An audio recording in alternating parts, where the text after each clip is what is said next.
Sound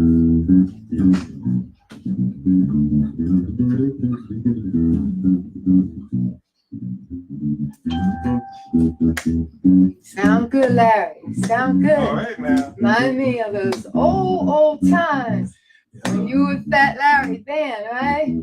Welcome, Facebook family and friends, to the Doris Hall James Indie Show. Our guest today is Larry Lebes. No, none other than Larry Lebes, legendary bass player from Fat Larry's band. We will travel through Larry's musical journey with him. And our guest today, come on up here with me, Larry. Glad to have you. Glad to have you. Thank you, Doris. Yes. Yes. Oh, what do you want to know? Now you're talking about a funky bass player, okay? I want to say you're about the funkiest bass player that I've ever worked with, okay? Because because I mean, you used to keep that band going. Oh, it was all experience and listening to some of the guys that we were on tour with. Because remember, we used to tour with people like Grand Central Station. Yeah. So you got to get hot there. And on top of that, Larry James. Oh, okay. Waiting for Larry James because bass player and drummers always have to get like that. Together. If you ain't synced in, it's not. They have to complement each other. But we played together for so long that if he went left, I knew he was going left 2 minutes before me.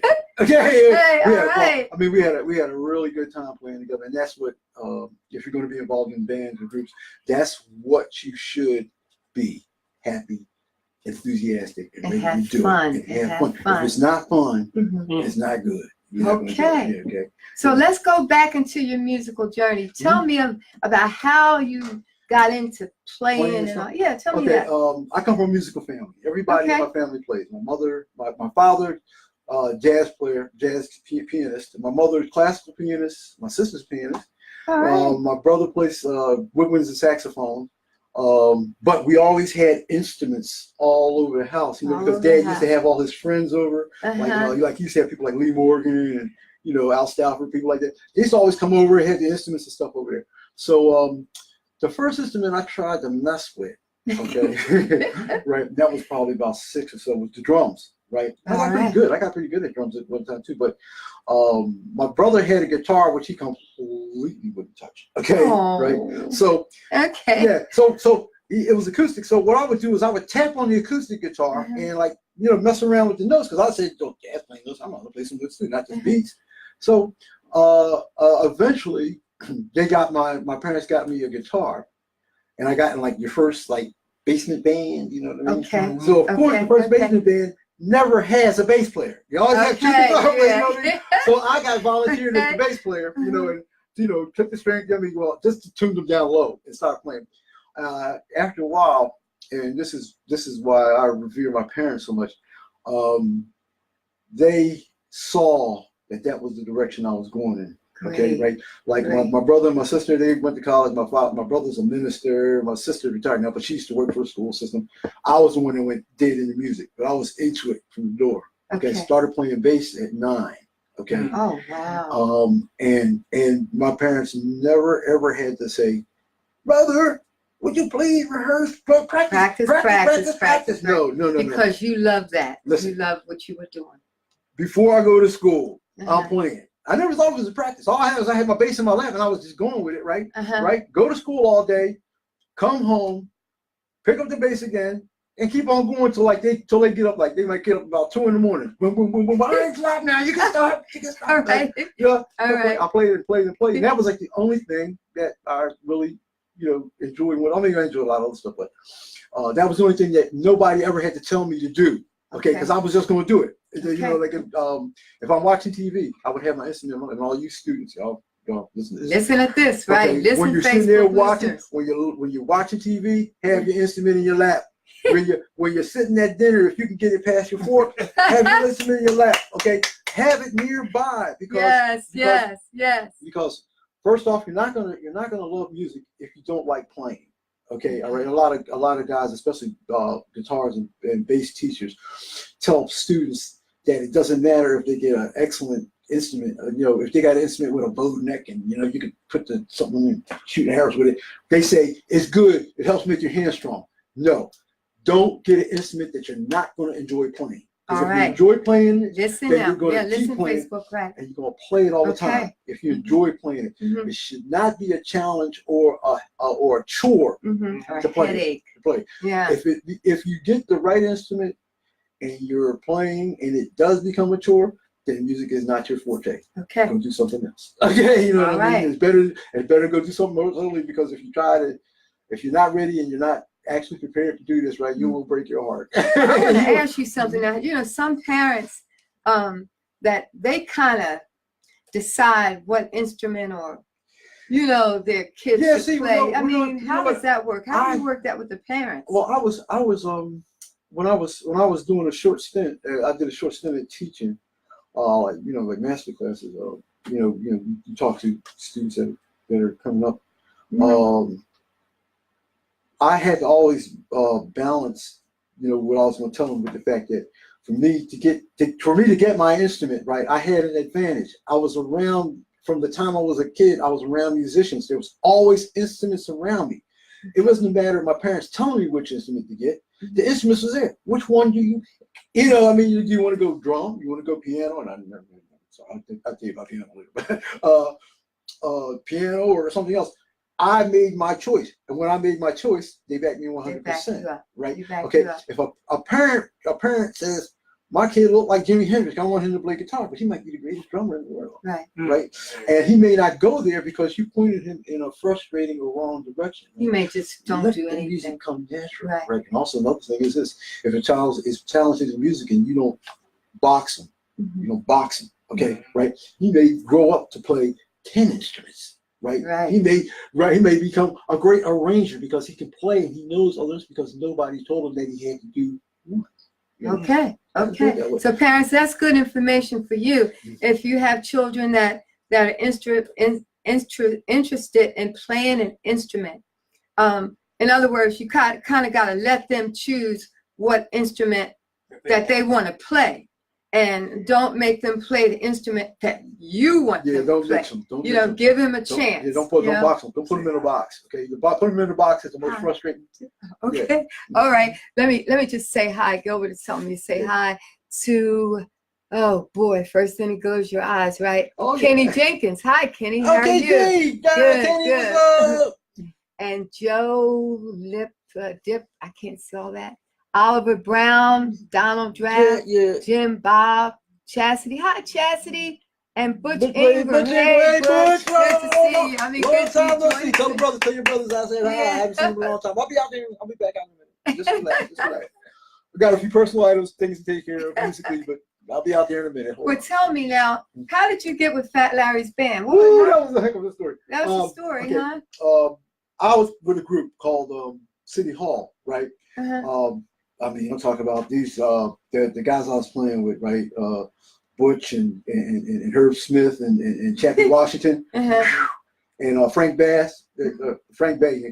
I'm talking about these guys were tremendous musicians, okay, tremendous. And also, as a group, City Hall did not niche itself. We did not play R&B, okay. We played American pop and hard rock, okay. But the way we did it, it's like anything.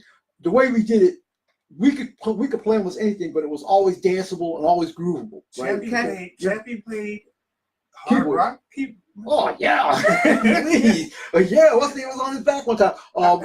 So you used him just jazz. No. He was a monster in jazz, but he could play. But Chappie was versatile. He could play anything and write anything. But okay, we were at the group City Hall. Herb Smith had gotten an offer to go with First Choice. And Chappie was going with the Intruders. Butch, I don't know what Butch was going to do. Butch Kirsten was going to do. He's the drummer, and he was awesome. His brother's awesome too. I forgot his brother's name, but his brother's a jazz trumpet player, internationally known, awesome. But what I was doing, I was actually preparing to get with some friends of mine, and we were packing up and going to California. Okay, and I was gonna start from there. So me and her hopped in the car, and there was a place down on 72nd and Woodland Avenue. Right, it was a big club. I forgot the club. It was a really big club. They used to have go-go girls hanging in cages in there. That's how big it was. You know what I'm saying? Well, Larry and Teddy and Oscar Alston was playing bass for them, but Oscar was leaving. Right, they were playing with Blue Magic on the side, you know, as their little backup band. But Larry always had a band called the Syndicate, right? And they, you know, they would get, you know, when the groups that they were playing with weren't working. So Oscar was on his way back home, okay, because Erskine was playing keyboard. Erskine Williams played keyboard with them. Yes. Monster Man. Monster. Oscar's a monster man because when Oscar left that gig, as a matter of fact, and went to Rick James, and he played with Rick James and what's the name? He played bass for Rick James and what's the name of the girl? Tina Marie. Tina Marie. Didn't Erskine go with Rick James too? Erskine went with Rick James after he left us. Okay. All right. No, Erskine stuck around. Erskine stayed with us, right? Erskine was playing piano, and Leroy Scooby. Leroy Schuler, he was playing keyboards. We always had double. Shoe Baby. Yeah, Shoe Baby. We always had double keyboards as a group, right? But they were playing there, and you know, it was like Oscar's last gig and all that kind of stuff, right? So I comes in, me and her came in, and the first thing, you know, like, you know, hey, you want to sit in? Y'all want to sit in? We said, yeah, sure. So opens up my bass case, right? And he looked in, him and Oscar looked in there, and they were like, right? Because I was like the only black guy in the city besides Jamal Kumba that were using Rickenbackers. We used Rickenbacker. We played Rickenbackers. We can't under.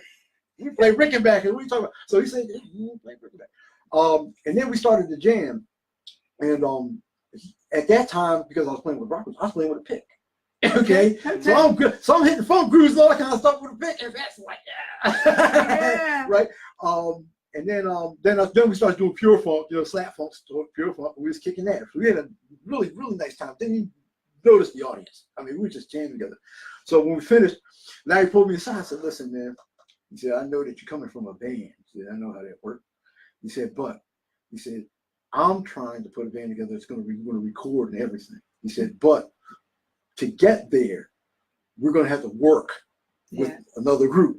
That other group he was talking about was Blue Magic. Okay, right? So he said, we're going to do Blue Magic. We tour with Blue Magic, but when we come home, we're going to do gigs on our own, and we're going to make a name for ourselves. So we started doing that, and it got really good because Larry had an uncle. I forgot his name. The one down at the bottom. They used to have that club down at the bottom. I forgot his name. You probably met it a long time ago. Yes, I do. Yeah, he's that kind of obnoxious guy. What's his name? Sonny? I forgot Sonny. Yeah, it was Sonny. Yeah. Sonny used to let us play in this club every time we were off. When we were at this club, we never had to play top 40 songs or covers. We could come in there and play songs we write, play songs we like. But because the people in there were drunk as well. I mean, anything we play, Okay. But it gave us a chance to do a lot of things and try out a lot of stuff, right? Then we started going out with Magic, which was pretty cool. I mean, I liked it because the one thing I liked about Magic is they were new boys on the block. They weren't like the old, like the Phonics guys who were long in the tooth doing this stuff, so they had their crazy singing good ways. They were new. They were open to a lot of ideas. And Ted Mills sold me on Blue Magic. So Ted Mills, great guy. He is a genius. Yeah. He's a real genius. Yeah, Ted. He's right? a pain in the butt, but he was. Yeah, Ted. Remember when you used to get me out of my hotel room and I was all tired because you wanted to write some songs and I come every time. But it paid off. Ball. It paid off. Because Ted, he's a great guy. I mean, he's a great guy, but he's a musical genius. He writes different than anybody that I ever dealt with. Okay, he writes different, and I love every minute hanging with him, even though he's but it was good. It was cool, right? So we did the Magic thing. Magic was doing escalating gigs. You know, we started doing clubs and stuff, and then we went to Europe with Tina Turner. That was I heard about that. Yeah, I heard about it too. Okay. I'll tell you what, because the kick about that tour, me and Fats witnessed what was going on. We were opening act for them, right? But Blue Magic, like I said, they were young, they were doing the business. Still, boys got on stage and they worked, and we didn't mind working with them. Okay, all right. We did our best to make them sound great, and they did their best to try to sound great. So we were all punching. We were all pushing, right? they were getting, I mean, standing ovations, every night. So the last night that we were there with like Tina Turner, okay, we just got finished, hit the stage, got the standing ovation. So me and Pastor standing backstage, and I get them to get ready to come on. And we hear Ike is like having some kind of a fit, okay? And Ike is saying, you see that? You see that? If this keeps up, I'll never be able to come back to Europe again, right? Fine, right? We went back. We told Mills about this stuff, right? So it's cool. So we're back at the hotel, and I think it was Rubens. I think Rubens came up and told us, we were canceled off the tour, right? We didn't cry. We all started smiling. Okay, that's right. So at that point, too much. Yeah. See, at that point, we knew we was on the right track. So we kept pushing it and pushing it, and the gigs started getting like this. Blue Magic's gigs were getting pretty big, but the band's gigs were getting bigger. We was getting our gigs. But we were working, and by that time we were working as Magic of the Blue because the group decided to change our name. Hey, Ted Cohen. Hey, Teddy! When she was there, I want to just say, hey, I need to get on the Doris show. We were just talking about that, Ted. We got to get you there. Ted, I got and friendly James Payne. Hey, James. Diane. How you doing, honey? And my niece, Brittany. Okay. Jimmy Phillips. Hi, everybody. Okay. Yeah. But we were doing, and we were doing good Philadelphia gigs in Philadelphia with some of the best musicians I know. Groups like we're doing gigs with like Breakwater and Force of Nature. I mean, and all those guys. I mean, we came up with all those guys from Kitty Town. We would come, and those guys were all fabulous. Based on they were all fabulous musicians. They were excellent musicians. So we had to be on our P's and Q's because we were surrounded by people that were on the P's and Q's. And then we did our term, let's say, with Blue Magic. And Blue Magic, they were pretty good to us because they allowed us to like open shows and stuff for them, so we get exposure. Record company was interested, so everything was moving right along. And then we got our record contract, right? And at that point, it was You're on your own, right? Right. And from that point on, Fat Larry's band was kicking. Well, we changed the name. We left when we left Magic, we changed from Magic Blue to Fat Larry's band, right? Which was cool. We didn't have no problem with that. Because Fast was the heart. He was the heart of the group. I mean, he was the real heart of the group. I mean, I would have rather been Larry, but he was the real heart of the group, right? And plus, like I said, he's my best friend. He was my best friend. He's the only person in the world, and Teddy, that I could let go to the store and buy me a bass and know I'm gonna like it. Because he was a gearhead too. He was into like both me and him. We were always into the equipment, whatever it is. But and that was pretty cool. And Fat Larry Band, we accomplished more than a lot of the groups that I knew of coming to the city. And I know that we're very pull a great big offense move right now. Okay. But the problem, and the problem with us, well, not the problem necessarily with our hookup, because we were outsiders anyway. We weren't with like PIR, we were with WMOT, we were kind of outsiders anyway. But the other bands in the city, all of them, they recorded. They all went to the studio. Some of them were with PIR, some of them were with independent labels and stuff like that. But the thing about the city of Philadelphia is the city of Philadelphia business end, right, could not handle bands. A band and a singing group are two separate animals. Yeah. I mean, they're as separate as elephant and lion. That's how different they are. When you talk about a band, all right, a singing group, most of the time they just got to bring their clothes, their mouths, and they're good. Okay. When you talk about a band is a production. When you do a band, because a band it's $1,000 worth of equipment, right? Instruments, guitars, mics, everything. Okay, bands cost money because they have to move, and also to promote a band, you can't promote a band the same way you promote a singing group. You have to promote a band in a different way. the companies in the city did not have any experience with bands. So a lot of bands, right, didn't get their just due. And I'm talking, like I said, these guys are I grew up with them guys. They're fabulous musicians, awesome musicians. But they weren't getting their just due because the guys who were signing them didn't know how to run a band. You don't run the Temptations the same way you run the Rolling Stones. It's two different things. Okay, you know what I mean? Like nowadays, you don't run the R&B bands the same way you run the rappers. Okay, different things, two different things. And that was kind of like a downer for to Philadelphia bands, right?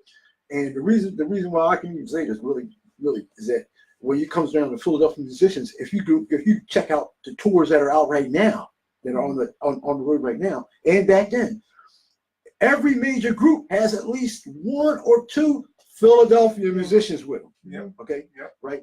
If all those Philadelphia musicians got together and formed a band in Philly, they wouldn't have a chance. We tried to do something like that. Gilbert and I tried to get them all together. And well, you know who you should holler at. Piece of work. You know who you should holler at. Holler at the boys overseas. Holler at Virgin because they know who you are and they will talk to you. Virgin Records. And Virgin Records knows how to take care of bands and groups and stuff like that. They know how. And I'm telling you, there's another story I can get into, but I'm not going to get into it because that's detrimental.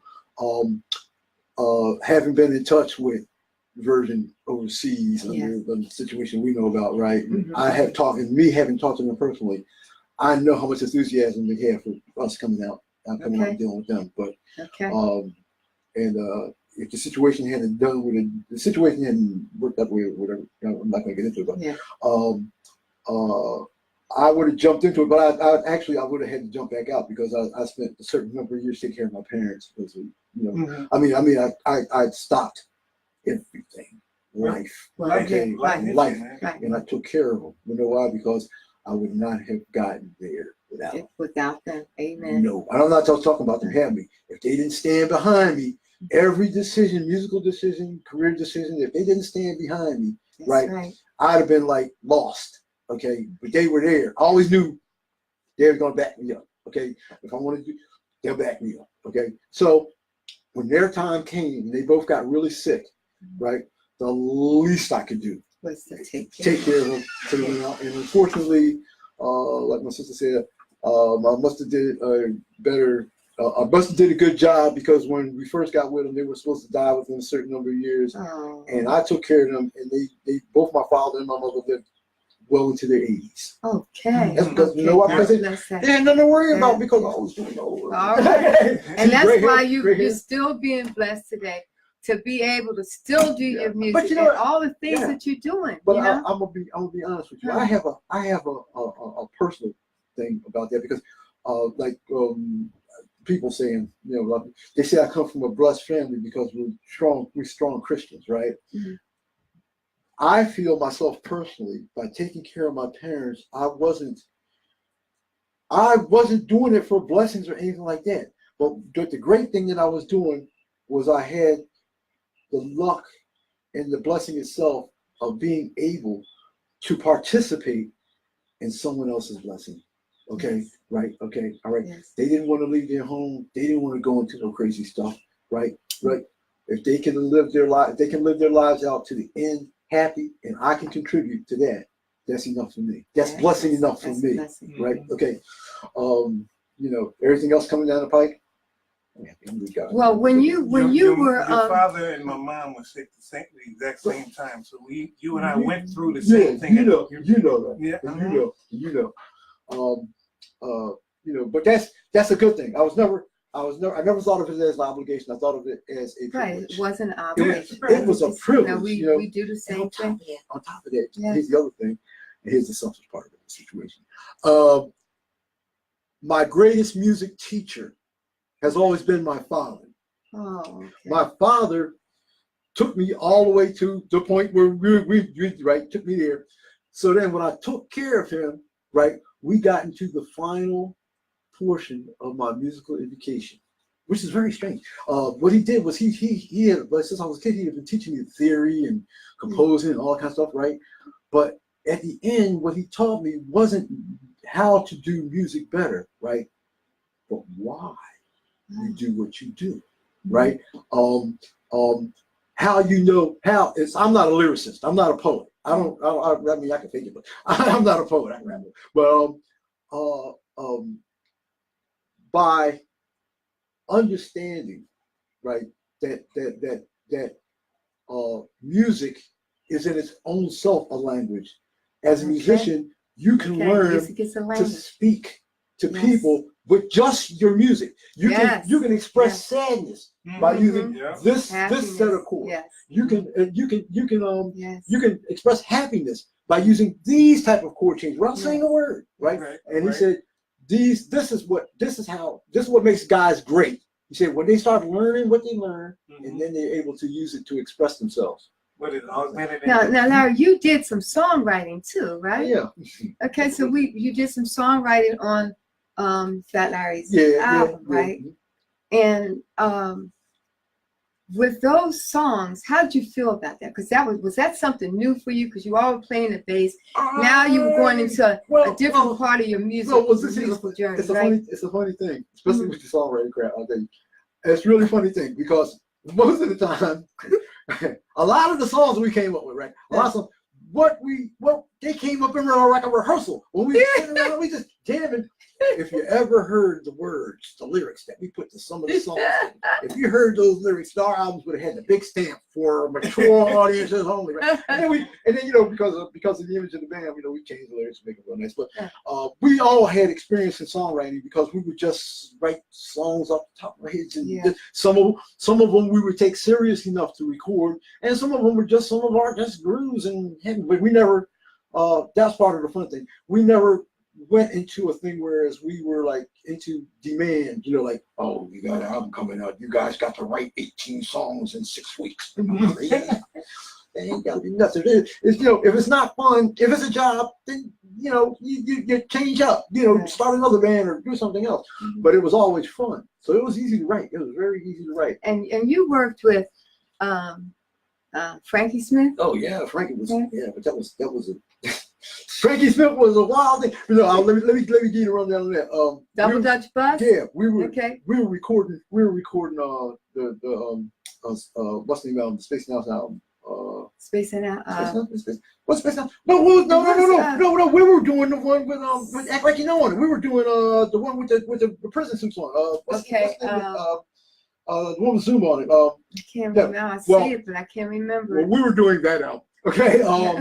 And we were at the end of like one of our long sessions because we were like into it. Man, we do 18 hours in the studio, like standing on our heads. We don't care. We used to do producing stuff in shifts. You know what I mean? So you finish, you go out, lay down, you go, a couple hours go by, you get up and you go in, they go out. So we had finished up a long one and Breaking Out. Yeah, Breaking Out. So what's the name of them came in?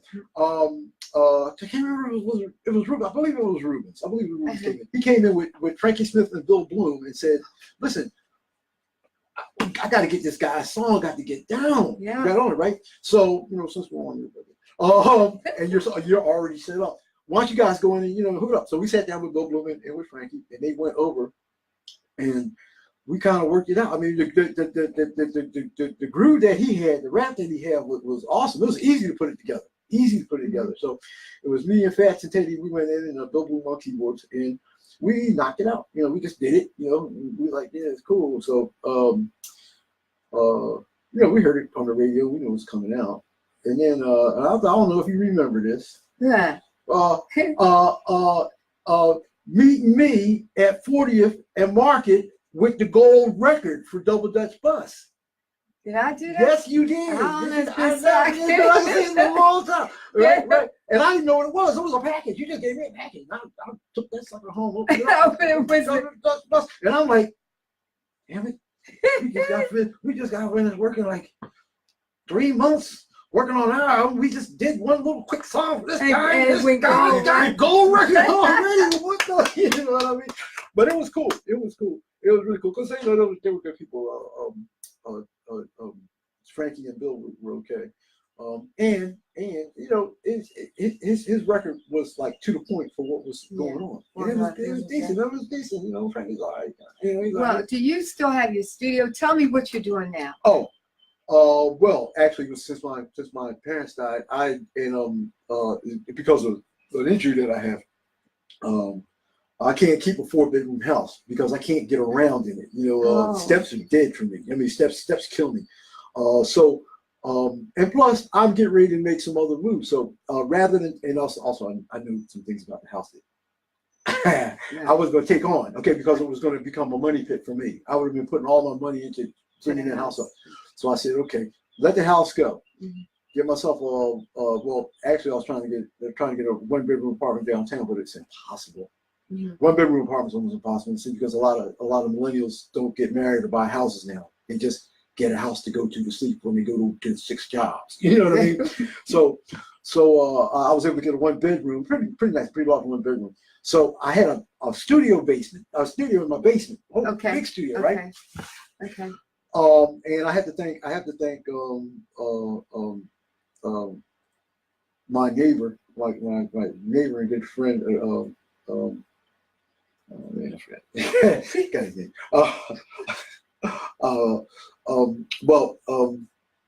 Vince McGee. Vince McGee. Remember that name? Remember Vince McGee?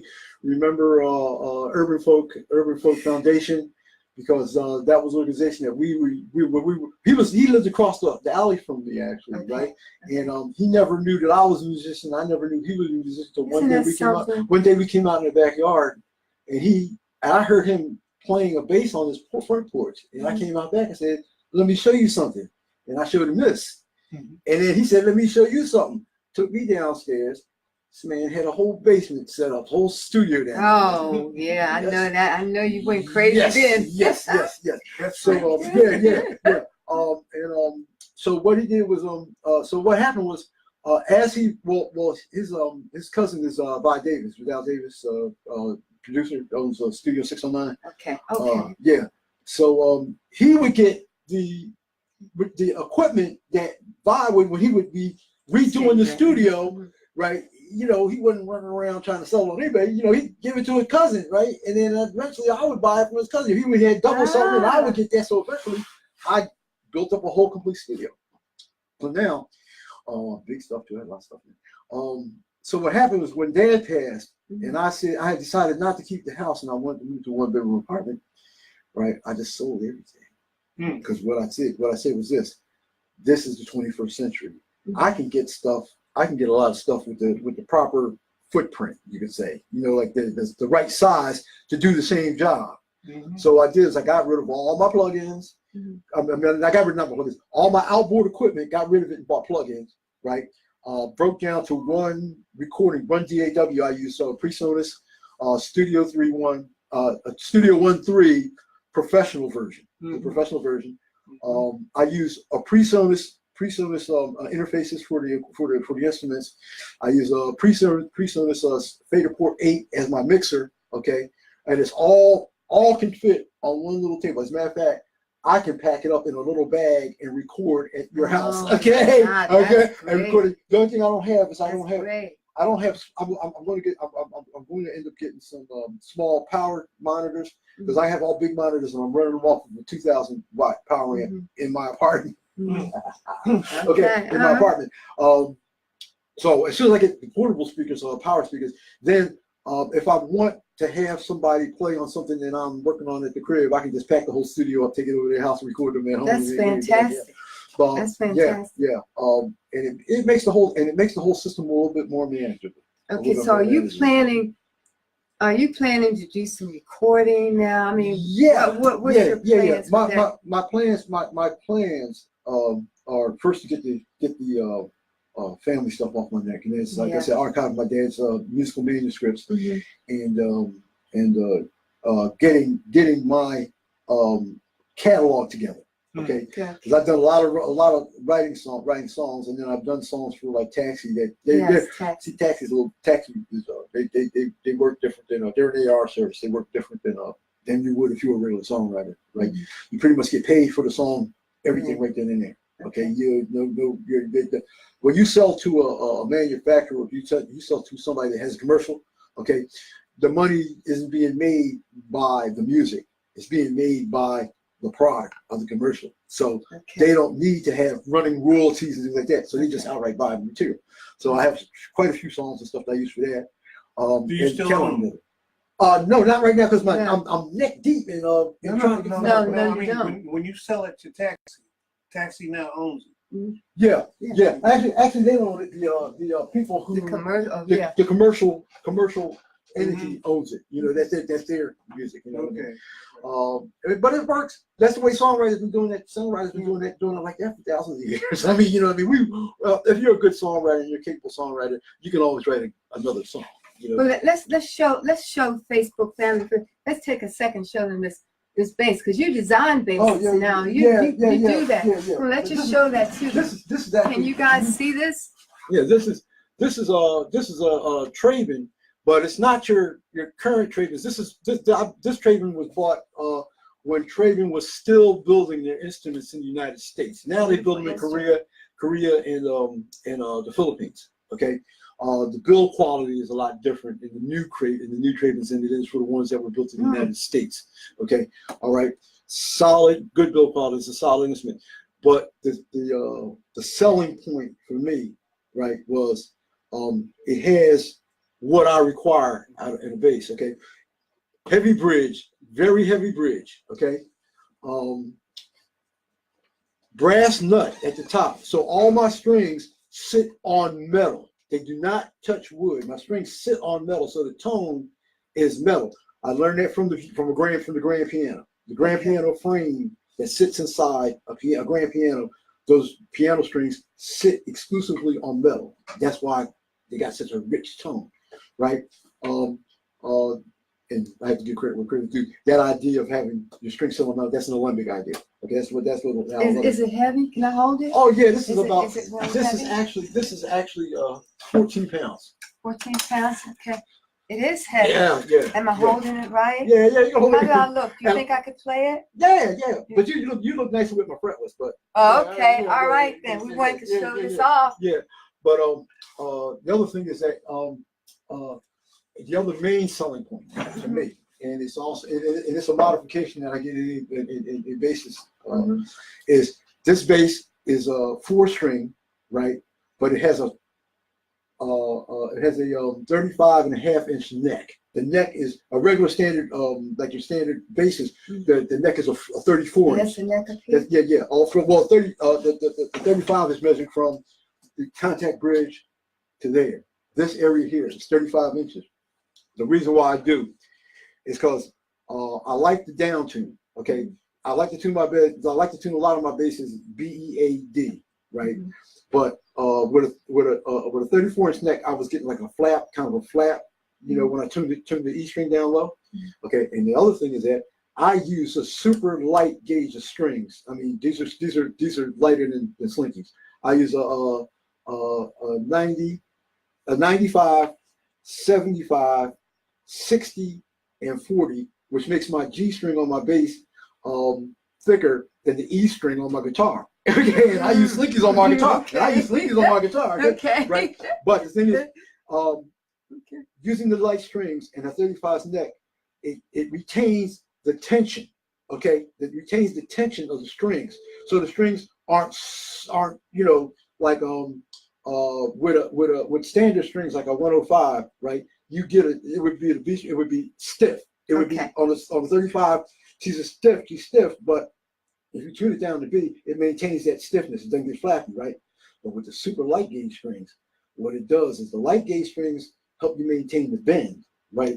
But the tension gives you the punch. Okay, when you hit that string, it snaps. You get a snap. You get a real good snap. And also, I got long fingers, and it reaches good for 35. It gives me my groove when I'm. Well, we can see that you really love your instrument. Yeah. Okay, and it looks great. This is a great looking instrument. Yeah, but I'm getting ready to supplant this. This is my main bass. Even though I'm not playing this one that much right now, I'm playing fretless basses now because I found that the fretless bass just opened up a whole stuff. But you're designing different. Yeah, I do. Yeah, I have I have a couple of bass designs coming down the pike shortly. I have a couple builders in New York that are they're not like for their anybody, but they're willing to experiment and come up with some new things. You know? Larry and I talked about musical journey. We talked about it, and he was saying that your musical journey never ends. Oh no! You go from one thing to another Yep. in music. It just continues to travel, and that's a good thing, because after you write songs, after you perform, there's still other avenues that you can take. Yep. Right, to continue your musical journey. That's like when I went into semi-retirement, when I left Fat Larry's band, I had so many other things on my list. Okay, I mean, like I was talking to my father when I went into semi-retirement.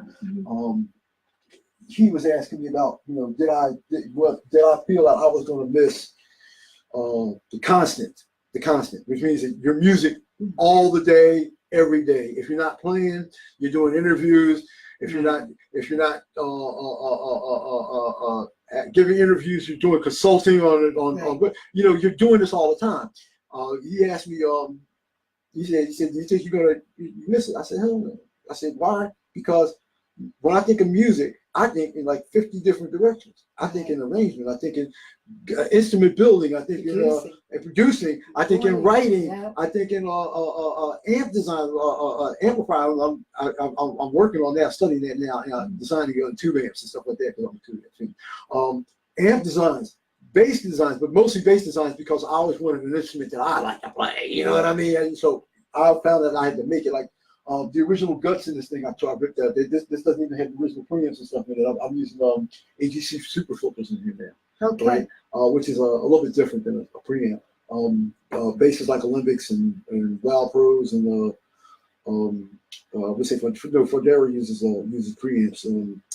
They're a different type of thing. A tone knob, the tone knob can wah.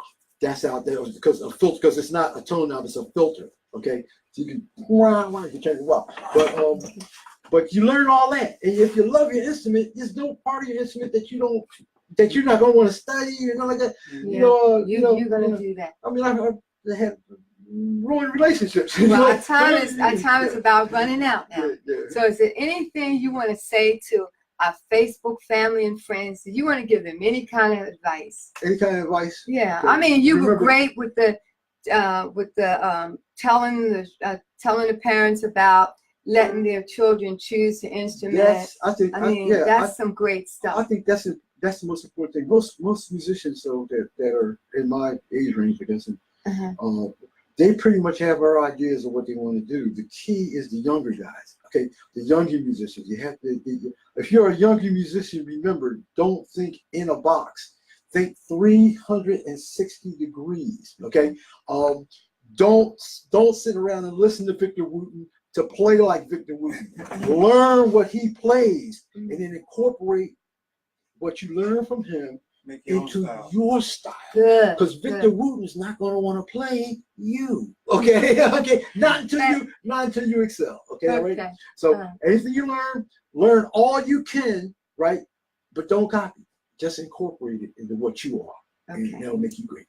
And Larry and I have been friends for a very, very long time. We did some work together with songwriters, and I'm glad to have him on my show. And I hope that it's going to help, because we're going to bring back some of the past, and we're going to travel this music journey together. Right? I can break out my shovel and see if I can dig up a couple of our other friends.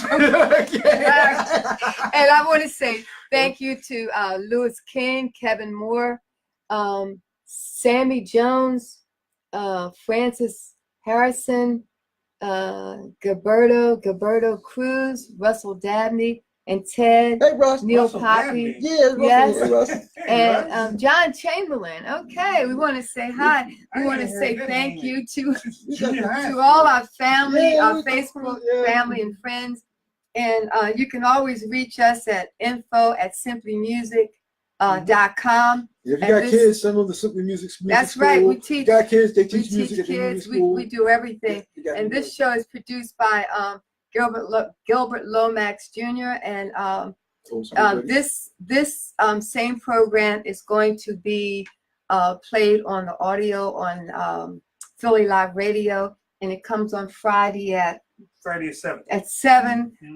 So you can tune in and see some of the same sort of the program on, and listen to the program on the radio. Okay? Yeah. All right. Okay. One more thing. Yes. All of you artists out here that have music that you want played, talk to Doris, get in contact with Doris, because we've got our own little radio station, and we can go ahead and be the platform to play your new music. That's right. Get it Okay. out there. So stay in tune. Get it out We're there. all here. We're here to help you. There you go. All right. Now, let's end it with this here. Is this Fat Larry? Is this Act Like You Know? All right. Does this bring back memories? What you getting ready to do? Thank you, Facebook family and friends. Thank you. Oh, wow. Remember this? What is this? A 45. Don't pretend you don't know what it is. Wait. Let's go with it. Take care. Bye-bye. All right, and we are out.